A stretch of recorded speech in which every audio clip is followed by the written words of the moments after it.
कौन बनेगा करोड़पति सीजन 14 में 1 करोड़ की धनराशि जीतकर कोल्हापुर की रहने वाली 45 वर्षीय कविता चावला ने ये साबित कर दिया है कि कोशिश करने वालों की कभी हार नहीं होती है। साल 2000 में जब कौन बनेगा करोड़पति की शुरुआत हुई थी, तभी से कविता चावला इस शो में भाग लेना चाह रही थी और आज 21 साल और 10 महीने के बाद उन्हें मौका मिला बॉलीवुड के महानायक अमिताभ बच्चन के सामने हॉट सीट पर बैठने का। कविता चावला कहती हैं, एक गृहिणी होने और परिवार की जिम्मेदारियां उठाने के नाते मेरा कौन बनेगा करोड़पति में आने और करोड़पति बनने का एक छोटा सा सपना था। ये सपना मेरे लिए उस समय हकीकत में बदल गया जब बच्चन साहब ने जोरदार आवाज में घोषणा की कि मैंने 1 करोड़ रुपए जीत लिए हैं। ये एक ऐसा पल था जो मेरे रोंगटे खड़े कर देने के लिए बहुत था। मैंने अपने आप में धैर्य रखा, लेकिन खुद को शांत करना मुश्किल था। मेरी जिंदगी की एक बड़ी महत्वाकांक्षा पूरी हो चुकी थी और मैं आखिरकार इतिहास का हिस्सा बन गई। जब साल 2000 में कौन बनेगा करोड़पति की शुरुआत हुई, तभी से कविता चावला इसमें भाग लेने की कोशिश कर रही हैं। वो कहती हैं, कौन बनेगा करोड़पति के लिए मैं हर सीजन के लिए कोशिश कर रही थी।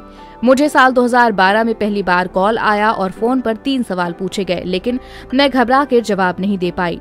पहला मौका था, कुछ समझ में नहीं आया, लेकिन मैं कोशिश करती रही। 5 साल के बाद फिर दूसरा मौका मिला, जिसमें न्यूमेरिकल सवाल पूछा गया और जवाब नहीं दे पाई। साल 2020 में दूसरी सीढ़ी तक पहुंच गई। कोविड का समय था, ऑनलाइन ही ऑडिशन हुए, लेकिन इंटरव्यू के लिए कॉल नहीं आया। 2021 में 3 सीढ़ी तक बढ़ी और फास्टेस्ट फिंगर तक पहुंच गई, लेकिन हॉट सीट तक नहीं पहुंच पाई। 2022 में फिर कोशिश की और यहां तक पहुंच गई। कविता चावला खूब पढ़ना चाहती थी, लेकिन वो ज्यादा तक पढ़ नहीं पाई। कविता कहती हैं, मेरे समय में लड़कियां ज्यादा पढ़ना नहीं चाहती थी, लेकिन मेरी इच्छा पढ़ने की थी। मेरे पिता 10वीं के बाद नहीं पढ़ाना चाह रहे थे। वो मेरी शादी कर देना चाहते थे, लेकिन टीचर्स के अनुरोध करने पर 2 साल तक पढ़ाया और मैं 12वीं तक पढ़ पाई।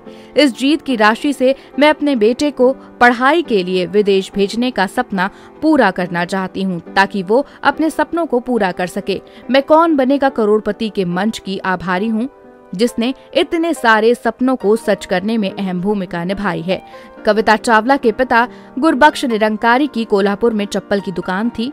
वहां दुकान नहीं चली तो वो कोंकण गांव में शिफ्ट हो गए और वहां पर दुकान खोल ली। कविता चावला कहती हैं, डैडी को बिजनेस सेट करने में समय लग रहा था, तो मेरी मम्मी प्रमिला निरंकारी ने सिलाई करके हम 2 भाई और 2 बहनों की परवरिश की। साल 1999 में शादी हो गई और फिर कोल्हापुर आ गई। शादी के 2 साल के बाद ही मेरा बेटा विवेक पैदा हो गया। मैं नहीं पढ़ पाई, लेकिन मैं चाहती हूँ कि मेरा बेटा जितना पढ़ना चाहेगा उतना पढ़ाऊंगी। कौन बनेगा करोड़पति के 16वें प्रश्न का जवाब देकर कविता 1 करोड़ रुपए जीतकर सीजन 14 की पहली करोड़पति बन गई हैं। लेकिन खेल अभी खत्म नहीं हुआ है। खेल का अगला पड़ाव अभी बाकी है, जो मंगलवार को खेला जाएगा।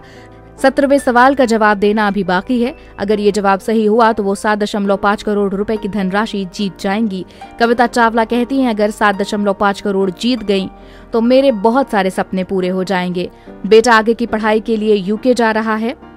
उसकी पढ़ाई के लिए जो लोन लिया है वो पूरा हो जाएगा। एक बड़ा सा घर होगा और पूरे हिंदुस्तान में सैर करूंगी। मुझे मेघालय बहुत पसंद है।